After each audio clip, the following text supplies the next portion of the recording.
For decades, Clint Eastwood cultivated an image so controlled it felt almost mythological. He was the quiet one, the man who didn't shout, the director who barely raised his voice, the actor who seemed carved from patience and granite.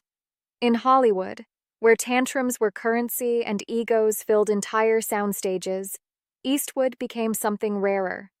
A presence, calm, unbothered, untouchable, or so everyone thought.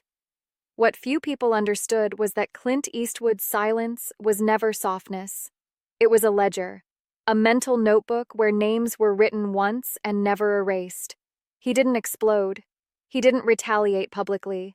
He didn't give interviews explaining his side. He simply stopped calling, stopped answering, stopped opening doors.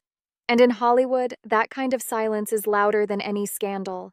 By the time he reached his later years, Eastwood had worked with hundreds of actors, producers, writers, and executives. Most passed through his orbit without incident. Some earned his quiet respect. A very small number earned something else entirely: permanent exile. The legend says he never held grudges. The truth is more unsettling. He held standards, and when someone crossed them, the punishment was absolute invisibility. Those who knew him best understood one thing early. Clint Eastwood believed filmmaking was not therapy, not politics, not ego performance. It was work. Show up on time, know your lines, trust your instincts, do it once, do it honestly, then move on. Anything else was noise. As one longtime crew member once put it, Clint didn't hate people, he deleted them. That deletion didn't come with screaming matches or dramatic walkouts. It came with a look, a pause, a single sentence delivered flat, almost gentle. And then nothing. No more calls, no future collaborations, no second chances. Over the years, rumors circulated quietly. Why hadn't he worked with certain stars again? Why did some of the biggest names in the industry suddenly vanish from his projects? Casting agents noticed patterns they didn't dare ask about. Assistants learned which names not to bring up in meetings, because mentioning the wrong person could end a conversation instantly. To Clint, betrayal didn't have to be loud. Sometimes it was disrespect disguised as artistry. Sometimes it was ego masquerading as passion. Sometimes it was a public comment made too casually, a joke that crossed into contempt.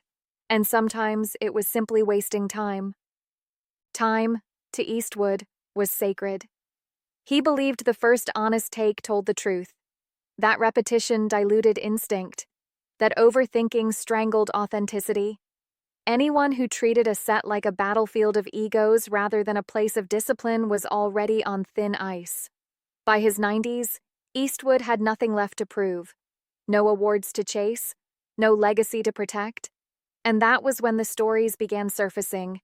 Whispers from crew members, half-finished anecdotes from assistants, uncomfortable pauses in interviews when certain names hovered in the air, names that once stood beside him in fame, in success, in shared spotlight, and then vanished. This is not a story about feuds screamed across tabloids. This is a story about quiet lines crossed and doors closed forever. About 6 people who discovered too late that Clint Eastwood never argues twice. Because once you fall out of his silence, there is no way back in. And the first name on that list shocked everyone. Perfection is not repetition. The first fracture didn't come with shouting. It never did. It came with patience running out. When Clint Eastwood agreed to direct J. Edgar, the pairing looked flawless on paper. Hollywood's most restrained director matched with its most intense actor. Industry headlines called it a meeting of discipline and obsession. What they didn't know was that obsession was the problem. From the very first day, the difference was visible.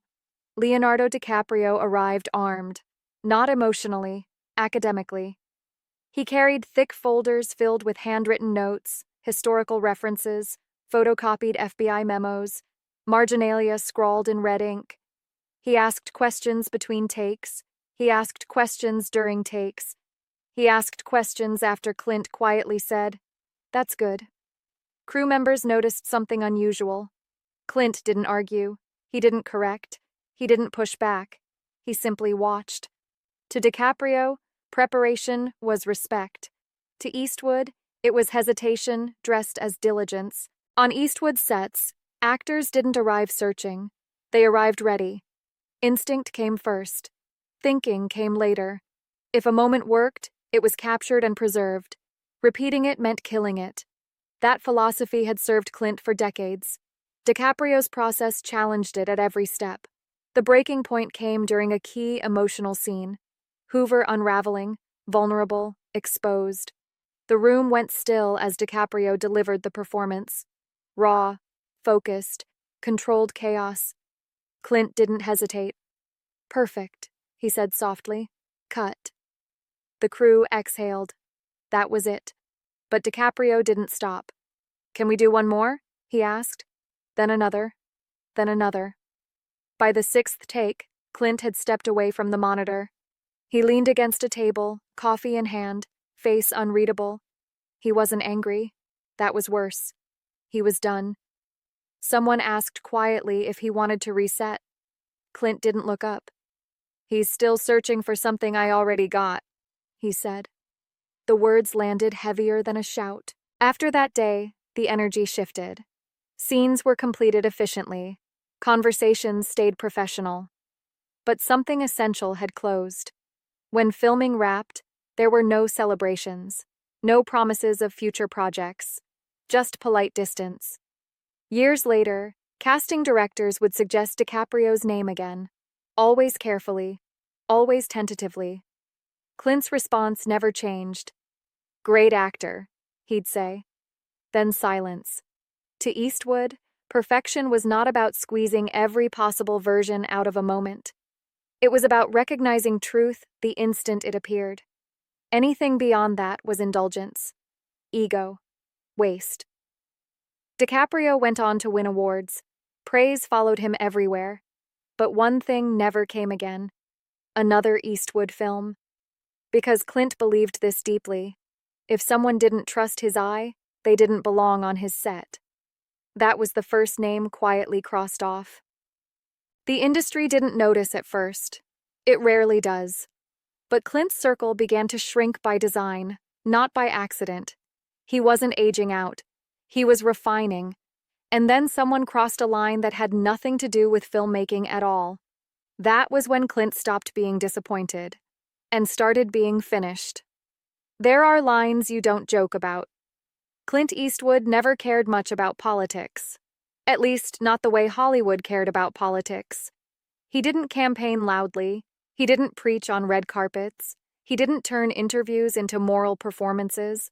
To outsiders, that restraint looked like neutrality. To those who knew him, it was something else entirely. It was discipline. Clint believed certain things didn't belong on a stage. War wasn't a punchline. Soldiers weren't symbols. Sacrifice wasn't material. That belief had been forged long before Hollywood turned outrage into a brand. So when a filmmaker publicly mocked American Sniper, comparing it to propaganda and laughing it off as satire, Clint didn't respond.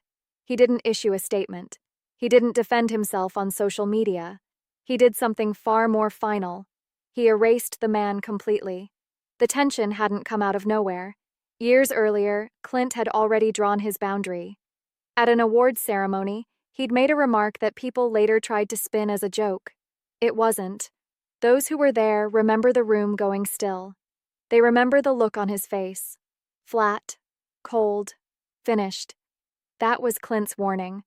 When the mockery resurfaced years later, publicly this time, it confirmed something Clint already believed. That some people didn't criticize to understand. They criticized to perform. And performance disgusted him. To Clint, American Sniper wasn't about politics. It was about men sent into chaos and expected to return unchanged. It was about responsibility, about consequences that followed people home. Mocking that, even casually, crossed a line Clint had never needed to explain. A longtime collaborator later said, He doesn't argue with disrespect. He removes it. From that moment on, the name was never spoken again. Meetings ended abruptly if it came up. Conversations shifted. Doors closed. Hollywood noticed something strange. Clint continued working with people across ideological lines: liberals, conservatives, activists, skeptics. He didn't care what you believed. He cared how you treated what others had lived. The silence grew heavier because this wasn't about taste or process anymore. It was about honor. Then came another conflict, quieter, but just as corrosive. This one wasn't about mockery. It was about control. A director who demanded dozens of takes, who believed mastery came from domination of every frame, who treated filmmaking like chess instead of instinct. To Clint, that wasn't precision. It was fear. He'd always believed that the camera tells the truth before the mind interferes, that the first impulse reveals more than the 50th adjustment ever could. Watching another filmmaker obsess endlessly over control didn't irritate him. It offended him. When that filmmaker failed to deliver on a project Clint later took over and transformed into something intimate, restrained, and devastatingly human, he didn't gloat. He didn't comment publicly. He didn't have to. The industry understood. One finished films slowly. The other finished them decisively. One chased perfection through repetition. The other trusted instinct and moved on. From that point forward, they avoided each other completely. No interviews, no panels, no shared spaces. Two philosophies that could never coexist. By now, Clint's list was no longer accidental. It was curated. Those who remained around him understood the rules without hearing them spoken. Respect the work. Respect the people behind it. Don't waste time. Don't turn seriousness into spectacle. And above all, don't mistake his silence for tolerance, because the next conflict would prove something even darker. Sometimes, silence isn't withdrawal. Sometimes, it's a verdict. Once you're out, you're out. By the time Clint Eastwood reached the later stages of his career, there was nothing impulsive left about his decisions. Every silence was deliberate, every absence intentional. The pattern was complete. The final names weren't crossed off because of ideology or artistic disagreement. They were erased for something Clint despised even more: lack of control. On the set of Where Eagles Dare, Clint was still early in his ascent, but his habits were already carved in stone. He arrived before sunrise. He knew his lines. He respected the crew's time. To him, professionalism wasn't optional. It was the minimum requirement. His co-star did not share that belief. Late arrivals became routine. Lines slurred. Alcohol lingered in the air long after the night should have ended. Each delay wasn't just inconvenient, it was insulting. Dozens of people waiting while one man unraveled. Clint didn't confront him. He didn't shame him. He watched. Respect doesn't disappear all at once. It drains. When the remark came that the film was just a paycheck, something hardened permanently. To Clint, every film mattered. Even spectacle. Even pulp. Commitment was non-negotiable. Years later, when asked about that co-star, Clint's verdict was devastating in its simplicity. Talented, he said, then paused. Wasted. Nothing more was ever added. The final break, however, came from chaos rather than neglect. During Paint Your Wagon, Clint found himself trapped in something he hated: emotional volatility, unpredictability, drama that spilled beyond the frame and infected the entire production. One day, charm. The next, silence. Then tears. Then accusations. To Clint, this wasn't sensitivity. It was instability. He believed work was the one place where personal storms had to be set aside. When a co-star brought every conflict into every scene, he didn't see depth. He saw sabotage. The betrayal came later. Public words. Blame assigned after failure. Responsibility shifted instead of shared. That was the moment Clint sealed the door completely. He never spoke her name again, not in interviews, not in retrospectives, not even when tragedy followed years later. Those close to him said the sadness was real, but so was the boundary. Sympathy didn't rewrite history. Silence remained intact. By the end of it all, the myth finally made sense. Clint Eastwood wasn't calm because nothing affected him. He was calm because he decided what deserved access. He didn't forgive loudly. He didn't punish publicly. He didn't seek vindication.